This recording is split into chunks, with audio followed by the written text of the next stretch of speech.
السلام عليكم ورحمة الله وبركاته. أهلا بكم يا حبايبي في قناة اخترنا لك مع نودي. فضلا وليس أمرا، لو عجبك الفيديو لايك للفيديو والاشتراك وتفعيل الجرس علشان أي حاجة جديدة أنزلها توصلك بإذن الله.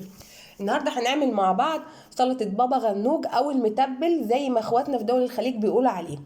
بتروحي تاكليه في المطاعم مع المشويات او مع اي اكل بتمن باهظ جدا، وهو تكلفته بتتبيلته في البيت ما بتجيش تمن ان انت بتدفعيه في المطعم او في اي مكان رايحه تاكليه جنب الاكل.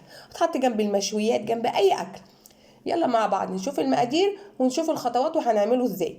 معايا هنا ان شاء الله معايا بدنجانيه، ممكن تكون حسب ما انت عايزه، ومعايا 3 معالق طحينه من اللي احنا عاملينهم مع بعض على القناه، اللي حابب الفيديو يتفرج عليه يرجع له.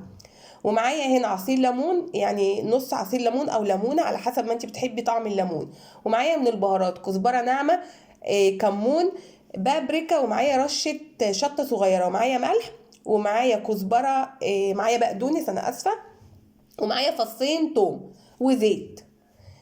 اول حاجه بقى انا كنت عاملاها ان انت بتشوي البدنجان عندك في البوتاجاز، وبعد ما بتطلع البدنجانيه بتسيبيها تبرد شويه عشان تتمكني من تقشيرها.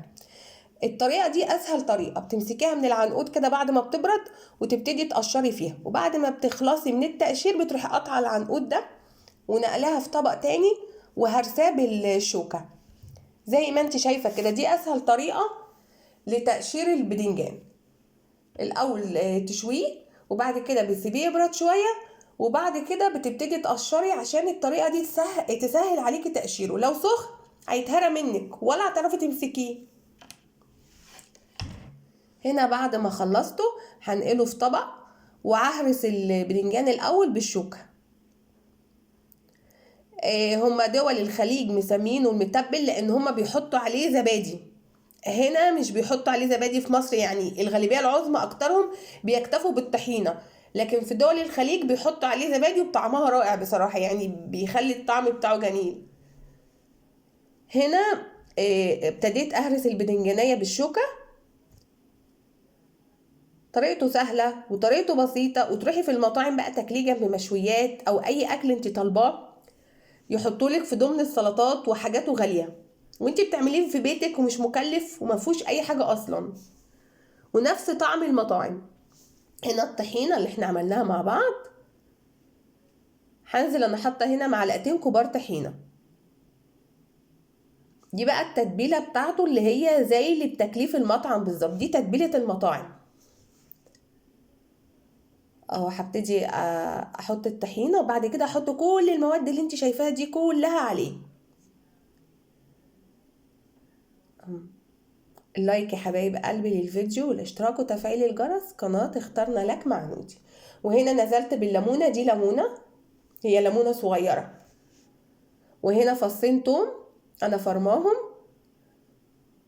هو مناسب فصين توم على البدنجانيه، ما تحاوليش تكتري اكتر من كده. وهنا حوالي نص ربطه بقدونس. والبهارات كزبرة ناعمة، كمون، بابريكا، شوية شطة صغيرين، لو بتحبي الشطة زودي، بس عشان الأطفال طبعا.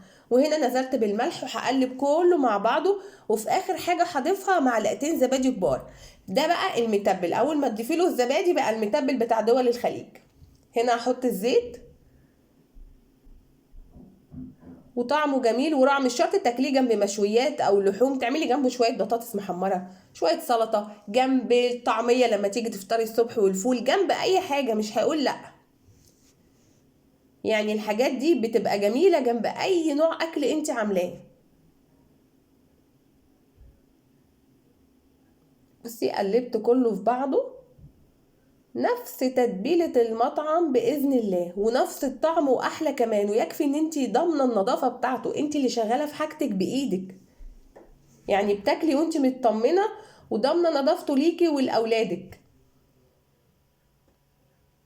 كده قلبته خلاص، ورمضان جاي، كل سنه وانتم طيبين على الابواب، واحنا بنبقى محتاجين كل انواع السلطات والمقبلات دي كلها على الفطار.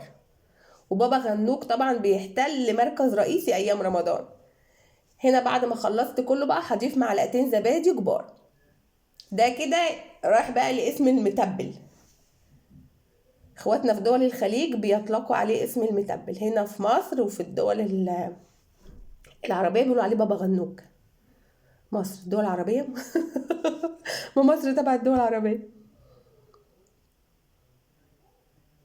هنا قلبت بقى الزبادي، طعمه رائع رائع وتتبيلته خطيرة. جربي انتي واحكمي بنفسك، بس اعمليه بطريقة نودي، تبعي الخطوات واتبعي المقادير، وان شاء الله يطلع معاكي مظبوط، وهتعمليه على طول بإذن الله. واللي تجربه يا حبايبي بالهنا والشفا. بصوا الطعامة. هعمل لك بقى حركة المطاعم دلوقتي. بصي نقلتولك في طبق واسع شوية. هما بيجيبوا ايه؟ بيجيبوا الشوكة ويقعدوا يلفوا فيه شمال ويمين، حتى لما بيجيبوهولك في المطعم بيبقى واخد الشكل الدوراني ده. يلفوا الشوكة شمال ويمين، وبعد كده احط شوية زيت يدي لمعة من الوش وشوية شطة صغيرين. هو المطعم بيعمل ايه غير كده؟ اهو ماشية صح كده؟ تمام، مظبوط تمام اهو. وبس حطيت شوية شطة وشوية بقدونس.